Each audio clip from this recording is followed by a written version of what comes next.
My fiancé was secretly having a years-long affair with my maid of honor, my supposed best friend. I discovered their disgusting secret life via his forgotten Apple Watch, and instead of collapsing, I gathered irrefutable proof while pretending everything was perfect between us. Then, at our lavish engagement party, I exposed their lies to all our friends and family with a devastating photo slideshow before calling everything off and leaving them in the ruins. Liam, my fiancé of 6 months, together for 5 years, the whole college sweetheart cliché, was supposedly out late with colleagues. A mandatory team-building dinner, he called it, complete with eye rolls and sighs about his boss, Steve. I didn't think anything of it. Liam worked in finance, late nights and corporate schmoozing were part of the territory. I was home, trying to finalize the seating chart for our engagement party, a task proving more complex than advanced calculus. Maya, my best friend since freshman year orientation, my maid of honor, the keeper of all my secrets, was supposed to come over. We had plans, wine, trashy TV, and complaining about guest list politics. But she bailed last minute. Maya, 7:15 p.m, hey babe, so sorry, feeling totally under the weather. Migraine from hell. Gonna have to rain check tonight. Frown love you. Me, 7:16 p.m, oh no. Feel better soon. Anything I can bring over? Soup? Drugs? A sacrificial offering to the headache gods? Maya, 7:18 p.m, haha, you're the best. Nah, just need dark room plus sleep. Talk tomorrow? Can't wait to hear about the seating chart drama. XO. Totally normal. Maya got migraines. Disappointing but fine. I poured myself a glass of wine anyway and tackled the seating chart solo, Aunt Carol strategically placed as far from Liam's libertarian cousin as possible. Around 10 p.m, I was tidying up the living room, picking up stray socks, Liam's, and discarded charging cables, also Liam's. That's when I saw it, his Apple Watch, sitting innocently on the nightstand beside my side of the bed. He never forgot his watch. It was practically fused to his wrist, tracking his steps, his heart rate, his closing the rings obsession. Weird. He must have been in a real rush leaving that morning. I picked it up, intending to put it on its charger. As my fingers closed around the cool metal, the screen lit up. A notification banner slid down. From Maya. Subject, tonight. Message, still buzzing. You were incredible. Can't stop thinking about. The message cut off there. Time stopped. The air thickened. My ears started ringing, that high-pitched whine you get right before you pass out. Maya. Not Maya B. Or my work friend or anything remotely platonic. Maya. Heart emoji. And a message that. Well, it didn't exactly scream discussing quarterly reports. My first thought, ridiculously, was, he must have her saved wrong. Maybe it was another Maya? Maybe it was a typo? My brain scrambled, desperately trying to construct an alternate reality where this made sense. But the heart emoji. And the winky face subject line. My hands were shaking so badly I almost dropped the watch. I fumbled with the crown, trying to open the full message. It took 3 tries. My thumb kept slipping. From Maya. Subject, tonight. Message, still buzzing. You were incredible.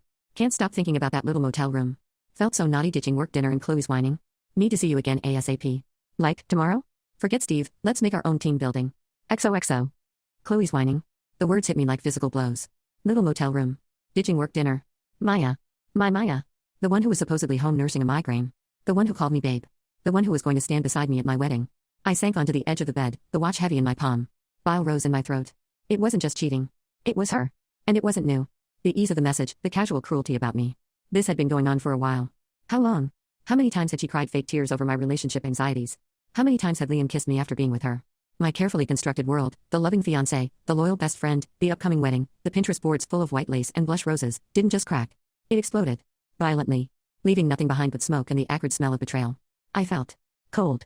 Numb. Then came the heat, a white-hot rage that started in my chest and spread outwards, making my skin prickle. I wanted to scream. I wanted to break things. I wanted to call Maya and Liam and unleash a torrent of fury so volcanic it would scorch them both. But a small, colder part of my brain took over. Evidence. Don't delete it. Don't let them know you know. Not yet. With trembling fingers, I took my phone, opened the camera, and photographed the watch screen. The notification list. The full message thread. There wasn't much, they were clearly communicating elsewhere, probably Snapchat or something equally ephemeral, but this message, this damning, disgusting message, was enough. It was everything. I screenshotted Maya's texts from earlier, the ones about her migraine. I put the watch back on the nightstand, exactly where I found it. My heart was hammering against my ribs like a trapped bird. When Liam came home around midnight, smelling faintly of cheap motel soap masked by expensive cologne, I was in bed, pretending to be asleep. He slid in beside me, kissed my temple, and whispered, "Hey, sorry I'm so late." Steve was on a tear. I didn't flinch. I didn't cry. I lay there, rigid, breathing evenly, feeling his warmth beside me like a contamination. The man I loved, the man I thought I knew, was a stranger. Worse, he was my enemy. And so was my best friend. The rage was still there, simmering beneath the surface, but now it had a purpose. It wasn't just blind fury, it was fuel. They thought I was clueless, whining Chloe? Fine. Let them think that. For now. I didn't sleep. I lay awake until dawn, staring at the ceiling, the words from the watch seared into my brain, little motel room. Chloe's whining. The game, I realized with a chilling certainty, had just begun. And I wasn't going to play by their rules. First update. Okay, it's been about 3 weeks since D-Day, Discovery Day, Devastation Day, Douchebag Day. The initial shockwave has passed, leaving behind this shaky, hollow feeling mixed with a constant, low-grade hum of fury. It's weird. 1 minute I'm crying in the shower, the next I'm mentally composing scathing breakup speeches worthy of an Oscar. So, the immediate aftermath, I didn't confront them. Not right away. That cold, calculating part of my brain that surfaced on the night? It stuck around. It told me that a hysterical confrontation would just give them ammunition. See? She's crazy. Overreacting. No, I needed more. I needed context. I needed the whole truth, not just the slither the Apple Watch offered. I played dumb. Oh God, the acting job I pulled off deserves some kind of award. I was sweet, slightly stressed about the wedding Chloe. Liam bought it hook, line, and sinker. He was extra affectionate, probably guilt-driven. Lots of love you, babe, lots of forehead kisses that made my skin crawl. He even brought home flowers, cheap grocery store carnations, the coward's peace offering. I arranged them in a vase and mentally pictured myself smashing it over his head. Progress? Maya was trickier. The day after the night, she texted me, all bubbly and apologetic. Maya, 9:05 a.m., feeling so much better today. Migraine gone thank God, folded hands emoji, ready to dive back into wedding madness. How'd this eating chart go? Did Aunt Carol end up next to cousin conspiracy theorist? Spill. Reading it felt like swallowing glass. Her casual use of emojis, the feigned interest. It was masterful, I'll give her that. Me, 9:10 a.m., hey. Glad you're better. Seating chart is. A work in progress lol. Managed to keep Carol and Alex at separate tables, crisis averted for now. Free for coffee later? Need a debrief. I needed to see her face. I needed to look her in the eyes and see if there was even a flicker of guilt. We met at our usual spot, a cozy little cafe downtown. She bounced in, all smiles and hugs, wearing a cute new top I hadn't seen before. You look tired, she said, peering at me with faux concern. Wedding stress getting to you? Something like that, I mumbled, stirring my latte with unnecessary violence. The conversation was surreal. She talked about her quiet night in, complained about work, asked detailed questions about the florist, the caterer, the damn color of the napkins. All while I knew she'd spent the previous evening in a cheap motel room with my fiancé. The disconnect was staggering. I watched her sip her chai, her eyes bright, her laughter easy, and felt a profound sense of loss. This person, this stranger sitting across from me, wasn't my friend. Maybe she never had been. There was no flicker of guilt. No hesitation. Just smooth, practiced deception. It was chilling. Meanwhile, Liam continued his loving fiancé routine. But the cracks were starting to show, now that I was actually looking. The late nights at the office that happened a little too frequently. The way he guarded his phone like it contained state secrets, angling it away from me, muting notifications quickly. The vague answers about his whereabouts. Before, I trusted him implicitly. Now? Every little inconsistency screamed liar. One evening, he claimed he was grabbing drinks with his college buddy, Mark. Purely by chance, I bumped into Mark's wife, Sarah, at the grocery store an hour later. Oh, hey Chloe, she said brightly. Picking up snacks for a movie night? Something like that, I replied. Liam's out with Mark tonight, thought I'd fend for myself. Sarah frowned. With Mark? That's funny, Mark's right here with me. We're grabbing stuff for pasta night. She gestured towards the produce aisle, where Mark was indeed examining avocados with intense concentration. My blood ran cold. Oh. Weird. Maybe I misheard Liam? Must have been some other guys from work. I forced a smile, my insides churning. Probably, Sarah agreed easily, oblivious. Men, right? They never listen. I practically ran out of the store. Another lie. So casual. So pointless. Where was he? With her, obviously. The sheer audacity of it, lying so poorly, assuming I'd never find out. The anger started to solidify, morphing from a wild, messy emotion into something sharper, colder. Less heartbreak, more determination. They weren't just cheating, they were actively, consistently lying to my face, treating me like an idiot. Making me complicit in my own humiliation. I started digging. Quietly. Obsessively. I remembered Liam mentioning a shared photo album they used for a group trip ages ago. On a whim, I checked Google Photos, logged into his account, yes, I knew his password, 5 years together, sue me. Very deep, not in a shared album but tucked away, I found it. A folder simply titled us. My breath hitched. It wasn't password protected. He hadn't even bothered. Inside? Dozens of photos. Hundreds. Not just from the last few weeks or months. Going back years. Pictures of them on hikes I wasn't invited on, guy's trip, babe. Selfies in restaurants I'd never been to. Goofy faces, intimate embraces, stolen kisses. A picture of them clinking champagne glasses on New Year's Eve 2 years ago, a night he claimed he spent working late. A picture of Maya wearing his favorite college hoodie, the one he told me he'd lost. There was a photo of them at the beach last summer. I remembered that weekend. Liam had gone camping with the guys. Maya had claimed she was visiting her sick aunt out of state. They were together. Smiling, tanned, looking disgustingly happy. He had his arm slung around her shoulder, pulling her close. She was looking up at him with this look. Adoration. Possession. It wasn't a fling. It wasn't a recent mistake. It was a long-term, parallel relationship. They had built a whole secret life behind my back. While I was planning our wedding, they were. What? Laughing about it? Planning their own future? The sheer scale of the deception was overwhelming. It felt like I was drowning in it. 5 years of my life suddenly felt like a sham. Who was Liam? Who was Maya? And more importantly, who the hell was I to have been so blind? That night, I didn't just photograph the evidence. I downloaded everything. Copied the folder onto a secure USB drive I bought specifically for this purpose. Operation Trojan Horse was in full swing, except the horse was my simmering rage and the payload was cold, hard-proof. I also started noticing things on social media. Subtle shifts. Maya, who used to comment heart emojis on every picture of Liam and me, suddenly went quiet. Liam started posting fewer photos of us together, favoring generic landscape shots or group pictures where I was conveniently cropped out or tagged late. They weren't dumb enough to post incriminating couple pics, yet, but the absence of normal interaction was telling, now that I knew what to look for. One particularly galling incident involved Instagram stories. Maya posted a picture of her latte art from the cafe where we'd met. Innocent enough. But in the blurred background, on the table next to hers, a distinctive blue phone case. Liam's phone case. She must have posted it accidentally, forgetting he'd left his phone on the table for a second. She deleted it within minutes, but I'd already screenshotted it. Sloppy. They were getting comfortable. Cocky. And that was their mistake. The sadness hadn't vanished entirely, but it was being crowded out by a burning sense of injustice. This wasn't just about infidelity anymore. It was about the profound disrespect, the manipulation, the gaslighting.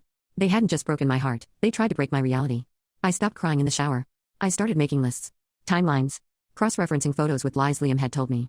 My grief was calcifying into resolve. They thought they were playing me? Fine. Two can play at that game. And I was learning the rules fast. The engagement party was still a few weeks away. Plenty of time. Plenty of time to gather more ammunition. Plenty of time to plan. Whining Chloe was dead. Strategic Chloe was taking notes. And she was pissed. Second update. Okay, things have escalated. Significantly. We're now about 6 weeks post D-Day, and the rabbit hole of Liam and Maya's deceit? Turns out it's less of a rabbit hole and more of a freaking Sarlacc pit from Star Wars, vast, deep, and full of unpleasant surprises. My initial anger has settled into this weird, hyper-focused state. I'm sleeping better, weirdly enough. Maybe because my brain is too busy plotting during the day to torment me at night. Or maybe it's because I finally feel like I have some control, even if it's just the control that comes from knowing. The Google Photos folder was just the tip of the iceberg. Armed with the knowledge that their affair wasn't a recent development, I started looking at everything differently. Old texts, past social media interactions, casual remarks I hadn't thought twice about at the time. It was like putting on a pair of shitty, betrayal-tinted glasses. Suddenly, everything looked different. Remember that camping trip Liam took with the guys last summer, where he was actually beaching it up with Maya? I went back through my texts with Maya from that weekend. Me, Sat, 11:30 a.m., hey. How's Aunt Carol? Hope she's feeling better. Maya, Sat, 1:45 p.m., hey. Slow reply sorry, signal is spotty here. Aunt C is okay, just frail. Mostly sleeping. Pretty boring TBH. Wish I was lounging by a pool lol. What are you up to? Miss you. Signal is spotty. Right. Probably because they were on some secluded beach, not at her aunt's suburban house which, I now know, has 5 bars of glorious 5G. The casualness of the lie still astounds me. Then there were the finances. Liam had always been a bit cagey about money, citing his finance bro job as making him naturally cautious. I'd accepted it. Now? Alarm bells were ringing. We had a joint account for wedding expenses, but our personal finances were separate. I started paying closer attention to his spending habits, or rather, his lack of spending on things he claimed he was doing. He'd mention expensive client dinners, but there were rarely corresponding charges on the credit card statements I could glimpse. He usually paid the bill online, but occasionally left a paper statement lying around. He talked about needing a new suit for work, but the old one seemed to suffice. Where was the money going? This is where things got messy. And where I might have crossed a line from scorned fiancé gathering proof into slightly unhinged cyber detective. Don't judge me. Or do. I don't know anymore. Liam used the same password for everything. Seriously. His email, his Amazon, his bank login, don't ask how I knew, let's just say drunken confessions about his unhackable system involving his childhood dog's name and his birth year came in handy. One night, fueled by cheap wine and righteous fury, I logged into his personal bank account. My heart was pounding. I felt vaguely ill. This felt like a major violation. But then I remembered the Google Photos folder, the motel receipt I later found tucked in his glove compartment, dated the night of Maya's migraine, the constant gaslighting. My guilt evaporated. And there it was. Venmo transfers. Lots of them. To Maya. Not huge amounts, usually $50 to $200, but frequent. The memos were innocuous: drinks, dinner, fun, stuff. But there were dozens, stretching back over a year. And then there were larger transfers, marked loan repayment or helping out. Thousands of dollars. Why was my fiancé secretly sending my best friend thousands of dollars? Maya had a decent job. She wasn't struggling financially, as far as I knew. Unless that was another lie. But it got worse. I found charges for hotels. Not just the one cheap motel from the night, but nicer places. Boutique hotels downtown, a spa resort upstate from a weekend he'd supposedly gone on a solo writing retreat to finish a work project. Receipts for jewelry stores I'd never received anything from. A recurring charge for a subscription box service, a fancy wine club, delivered not to our apartment, but somewhere else. I googled the address associated with the delivery. It was a P.O. box near Maya's apartment complex. They weren't just screwing around. They were building a life. Using his money that was implicitly part of our future, to fund their secret relationship. The jewelry, the trips, the wine. It was a curated romance happening in the shadows, paid for by lies. I felt sick. The scale of it, the premeditation. It was staggering. How could I have missed all of this? Was I really that naive? That trusting? The self-doubt hit hard for a moment, a familiar wave of inadequacy. But the anger quickly surged back, stronger this time. No. This wasn't my fault. This was their choice. Their intricate, calculated deception. I documented everything. Screenshots of bank statements, Venmo transactions, hotel confirmations forwarded from his email to a burner account I created. The USB drive was getting fat with evidence. And then, I got an unexpected ally. Sarah. Mark's wife. The one I'd bumped into at the grocery store. She texted me out of the blue about a week after our grocery store encounter. Sarah, text, hey Chloe, got a weird question. Can you chat for a sec? Privately? My stomach clenched. Had Liam said something to Mark? Was this damage control? Me, text, hey Sarah. Sure. Everything okay? Free now if you are. She called immediately. Her voice was low, hesitant. Okay, look, this is probably nothing, she started, and please don't tell Mark I'm calling you. He thinks I'm being paranoid. Okay, I said slowly, bracing myself. It's just. After I saw you at the store? Mark mentioned offhand that Liam had borrowed his spare camping tent ages ago. Last summer? Said he was going solo camping upstate. My blood turned to ice. The beach trip. Yeah? I managed, keeping my voice even. Well, Sarah continued, sounding awkward, the thing is. Mark found the tent in our garage yesterday. And inside, tucked into a side pocket? Was this? She paused. A woman's earring. Definitely not mine. Kind of dangly, silver, with a little turquoise stone? My heart stopped. I knew that earring. Maya had bought them on a trip to Santa Fe 2 years ago. She wore them constantly. I complimented them dozens of times. Oh? I said, trying to sound nonchalant while my world tilted again. Weird. Maybe one of Liam's cousins borrowed it? Or it got mixed up? Maybe, Sarah said, though she didn't sound convinced. But the other weird thing? Mark said Liam specifically told him not to mention the camping trip to you because he told you he was doing something else that weekend to avoid some family thing you wanted him to go to? Mark thought it was sketchy then, but Liam played it off like he just needed a break. He hadn't just lied to me. He'd enlisted his friends in the deception, making them unwitting accomplices. God, Liam, I sighed, injecting fake exasperation into my voice. He probably just didn't want to deal with my mom that weekend. Thanks for letting me know, Sarah. It's probably nothing, but. Weird. Totally, she said, sounding relieved I wasn't freaking out. Like I said, probably nothing. Just felt. Off. Anyway, pasta night soon? Definitely, I said, forcing cheerfulness. Talk soon. I hung up, shaking. An earring. Maya's earring. In the tent Liam used for their secret beach getaway. And Liam hadn't just lied to me, he'd actively manipulated his friend to cover his tracks. Sarah might think it was nothing, but she just handed me another piece of the puzzle. And more importantly, she'd inadvertently confirmed Mark knew Liam was lying to me, even if he didn't know the full extent of it. Interesting. The engagement party was looming, less than 2 weeks away now. My plan had been simple: gather evidence, confront them privately, call off the wedding, try to salvage some dignity. But the depth of their betrayal, the years, the money, the manipulation of friends, it felt bigger than that. A private confrontation felt insufficient. Anticlimactic, even. They had orchestrated this elaborate, long-running performance, casting me as the oblivious fool. Maybe the performance needed a different ending. Maybe the audience needed to see behind the curtain. I started thinking about the engagement party guest list. Our families. Our mutual friends. All the people who thought we were the perfect couple. All the people who adored Maya, my loyal best friend. A new plan began to form. More audacious. More public. Maybe even a little bit cruel. Was I becoming the villain? Maybe. But honestly? After everything they'd done, everything I discovered, I was starting to think they deserved a taste of their own medicine. The USB drive felt heavy in my bag. Not just with data, but with potential energy. A storm was brewing. And I was starting to feel dangerously like the thunder. Strategic Chloe wasn't just taking notes anymore. She was drafting a script. And the final act was going to be unforgettable. Third update. It's the week of the engagement party. 5 days to go. My apartment, which Liam thankfully vacated weeks ago after a carefully orchestrated, tearful, on my part, fake tears are a newly acquired skill, conversation about needing space to focus on wedding planning without his mess, feels like a war room.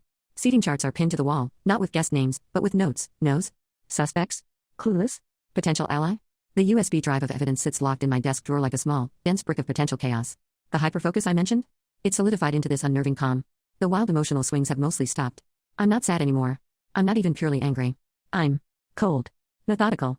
It's a little scary, this version of myself, but also incredibly empowering. Whining Chloe is a distant memory. Strategic, slightly terrifying Chloe is running the show. Liam and Maya are still playing their parts, although the strain is starting to show, even through their practice performances. They're careful not to be seen together too much in public, sticking to coded texts, which I'm intercepting less often. They must be using Snapchat or WhatsApp more, the amateurs, and quick, furtive calls when they think I'm not around. Liam calls me multiple times a day, laying the missing you, can't wait to marry you stuff on thick. It takes superhuman effort not to laugh derisively or just hang up. Maya texts constantly, asking about party details, offering to help, lamenting how stressed I must be. Maya, text, hey. Just checking in. Need help with anything for Saturday? Picking up the cake? Finalizing playlists? Decorating? Let me know. Here for you. The heart emoji still feels like a tiny stab. I reply politely, vaguely. Thanks. Mostly handled, but I'll let you know. Can't wait to celebrate with everyone. The smiley face feels particularly duplicitous. I'm becoming fluent in their language. The plan. It's evolved beyond a simple confrontation. A private reveal felt unsatisfying. They built their lies in the shadows, but the performance was public, the loving couple, the devoted best friend. The collapse needed to mirror that. It felt proportionate. So, the engagement party. Hosted at a trendy rooftop bar Liam's parents insisted on paying for, our treat, darling. Nothing but the best for our future daughter-in-law. The irony is thick enough to curdle milk. About 80 guests. Family, friends, colleagues. A curated audience of everyone who bought into the fairy tale. Operation Trojan Horse isn't just about the USB drive anymore. It's about the party itself. It's the vessel carrying the truth into the heart of their carefully constructed world. Here's the plan, meticulously crafted over sleepless nights and fueled by caffeine and sheer spite. The setup: the party starts at 7 p.m. Music, cocktails, mingling. Everything appears normal. I play the happy, blushing bride-to-be. Liam plays the doting fiancé. Maya plays the supportive maid of honor. We pose for photos. We laugh. We pretend. The bait, around 8:30 p.m., scheduled time for toasts. Liam's dad will go first, then my mom. Then Maya. As maid of honor, she insisted on giving a toast. Oh, the hypocrisy is chef's kiss. This is crucial. Let her stand up there, in front of everyone, and talk about our beautiful friendship and Liam's undying love for me. Let her dig her own grave. The reveal, immediately after Maya's toast before Liam gets a chance to speak, I take the microphone. I'll thank everyone for coming, gush about how much Liam means to me. And then, the pivot. This is where the performance happens. Phase 1, the personal touch. I won't just dump the evidence. I'll start soft. Talk about trust. Loyalty. Talk about how much I valued my relationship with Liam, and my friendship with Maya. Look them both directly in the eyes. Let the discomfort build. Phase 2, the seed of doubt. I'll mention finding inconsistencies, vague worries, things that didn't add up. Reference the Apple Watch notification, maybe not explicitly, but hint at a discovery that opened my eyes. Watch their faces. Watch the guests start looking between us. Phase 3, the evidence, carefully curated. This is where the USB drive, connected discreetly to the venue's AV system beforehand by a trusted friend, more on that later, comes in. I won't show everything, the bank statements feel too messy, too personal in that setting. But the photos? The years of photos from the US folder? Oh yes. A slideshow. Timed perfectly. Pictures of them on their secret trips, the stolen kisses, Maya wearing his hoodie.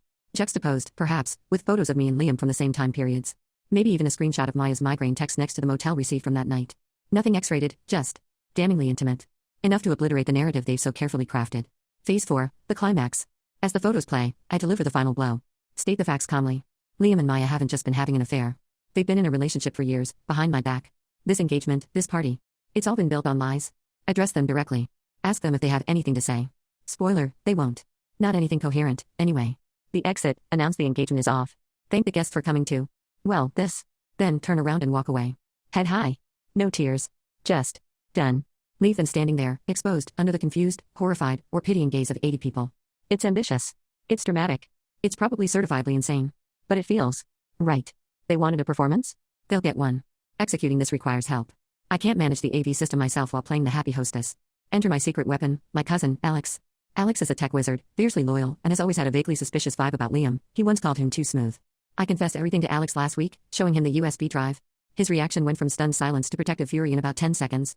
He was immediately on board.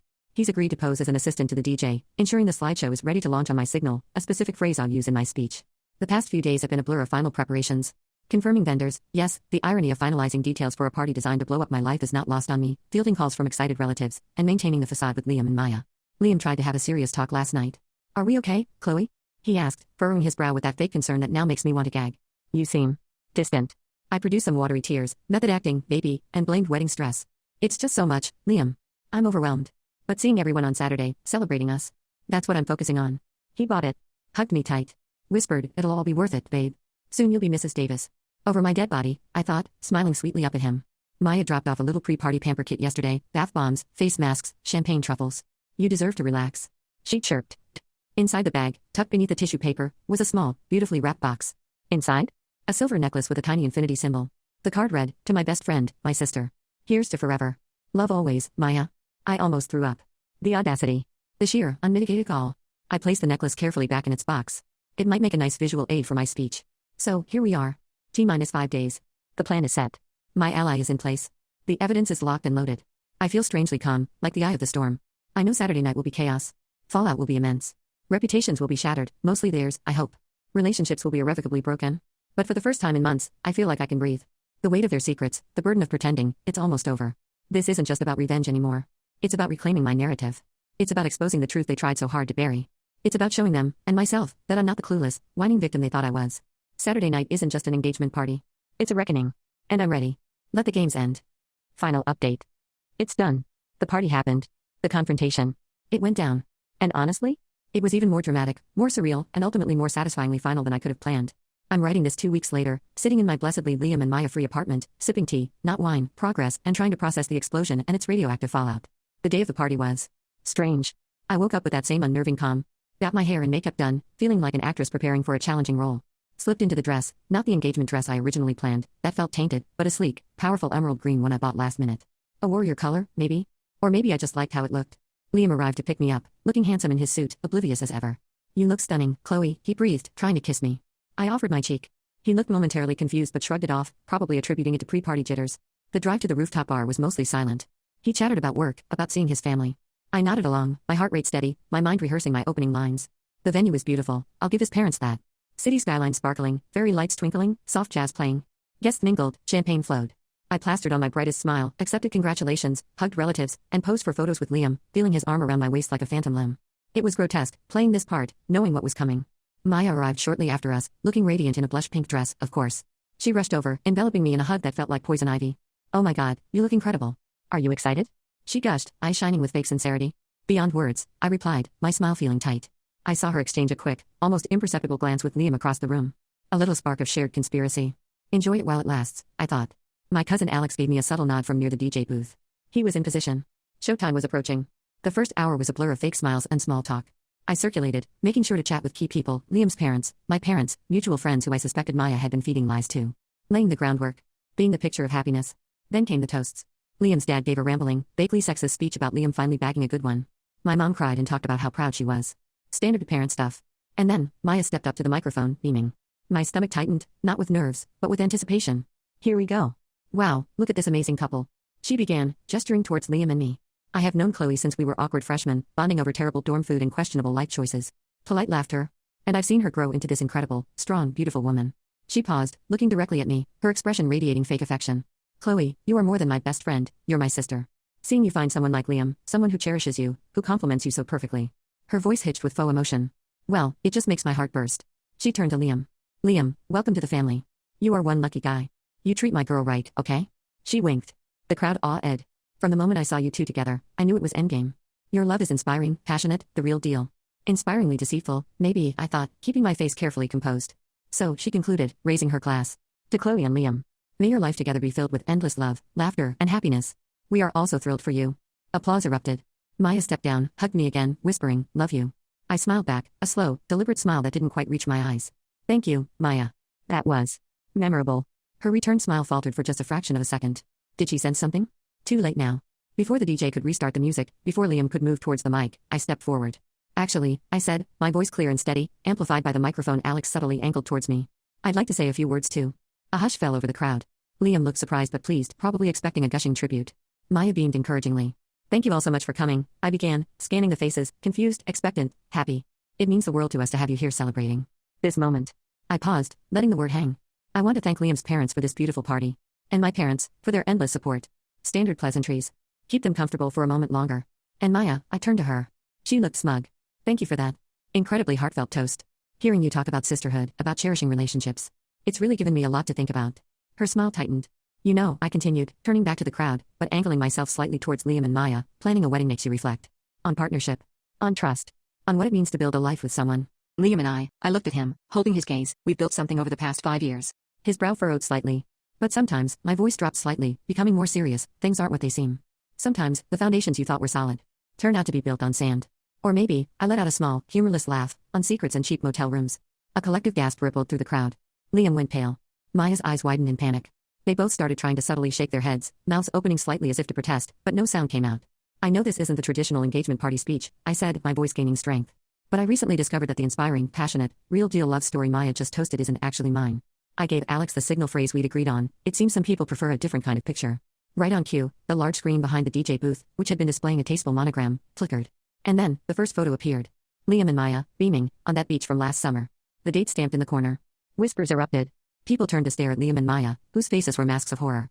I continued, my voice ringing out over the stunned silence as the slideshow began cycling through the photos from the US folder, the hikes, the restaurants, the New Year's Eve champagne toast, Maya in his hoodie, the Santa Fe earrings clearly visible in one shot, that my fiancé, Liam, and my maid of honor, my sister, Maya, had been in a relationship for years. More photos flashed. Intimate moments. Laughing together. Looking deeply into each other's eyes. Interspersed, Alex cleverly added screenshots, Maya's migraine text next to the dated motel receipt, the Venmo transaction descriptions, fun stuff, the picture of Liam's phone case on her cafe table. They cultivated a secret life, I stated, my voice devoid of tears, just cold, hard fact. Secret trips, funded by money I thought we were saving for our future. Secret celebrations. Secret jokes. All while playing the roles of devoted partner and loyal best friend to my face. Liam tried to step forward, sputtering, "Chloe, this is insane. This is a misunderstanding." "Is it, Liam?" I asked, turning the microphone towards him slightly. "Or is this you, on Maya's birthday last year, a night you told me you were stuck at the office finalizing a huge deal?" A photo of them kissing, a birthday cake between them, filled the screen. Maya looked like she was about to faint or throw up, possibly both. She grabbed Liam's arm, whispering frantically, "Make her stop." The crowd was dead silent, utterly captivated by the train wreck unfolding before them. I saw my mom's face, pale with shock and dawning horror. Liam's parents looked apoplectic. Sarah, Mark's wife, caught my eye and gave me a small, almost imperceptible nod of understanding. So, I concluded, turning back to the stunned audience, my voice ringing with finality. Obviously, the engagement is off. There will be no wedding. I looked directly at Liam and Maya, who were frozen, trapped in the spotlight of their own making. I believe you two have some celebrating of your own to do. Just not here. I placed the microphone carefully back on its stand. Took a deep breath. The air crackled with tension. Thank you all for coming, I said, my voice steady. I apologize that the evening didn't turn out as planned. Please, feel free to enjoy the food and drinks. Or leave.